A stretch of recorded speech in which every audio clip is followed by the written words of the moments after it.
1117 CC కెమెరాలు కూడా ఏర్పాటు చేసుకుని వాళ్ళకి ఎప్పటికెప్పుడు అక్కడ 24/7 పోలీస్ డిపార్ట్మెంట్ వాళ్ళని అక్కడ కాపలా పెట్టి వాళ్ళు డ్యూటీలు వేసి ఇంత పని చేస్తున్నా కూడా ఎక్కడో ఒక యాక్సిడెంట్ జరుగుతూనే ఉంటుంది అధ్యక్ష.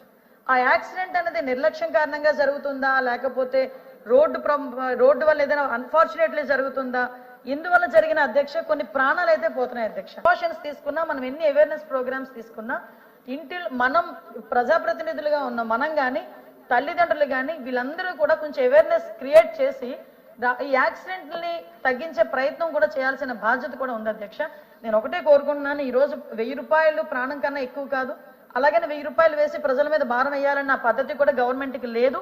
కాకపోతే కనీసం ఒక భయం క్రియేట్ చేయడానికి, కనీసం వాళ్ళకు ఒక బాధ్యత క్రియేట్ చేయడానికి ఆ ఒక్క విషయంలోని గవర్నమెంట్ కూడా తీసుకుంటుంది. ఇందులో పోలీస్ డిపార్ట్మెంట్ వాళ్ళు మీరు ఏదో రూట్ గా బిహేవ్ చేస్తున్నారు, లేకపోతే 1 or 2 మెంబర్స్ ఉండొచ్చు రూట్ గా బిహేవ్ చేసేవాళ్ళు, కానీ మీరు కూడా నేను డిపార్ట్మెంట్ తరపున అభ్యర్థించేది ఏంటంటే డిపార్ట్మెంట్ వాళ్ళని కూడా తప్పుగా అనుకోకండి. ఎందుకంటే డిపార్ట్మెంట్ వాళ్ళకి ఎవరికి కూడా వాళ్ళ చుట్టము కాదు, వాళ్ళు ఎవరో కక్ష కూడా కాదు, కేవలం వాళ్ళ ప్రాణాలు కాపాడే ప్రక్రియలో వాళ్ళు గనక రూల్స్ కి వ్యతిరేకంగా వెళ్తే వాళ్ళు ఆపే ప్రయత్నమే. మేము కూడా మీరు చెప్పిన సూచనల్ని మా డిపార్ట్మెంట్ వాళ్ళకి అందించి మరి అంత రూట్ గా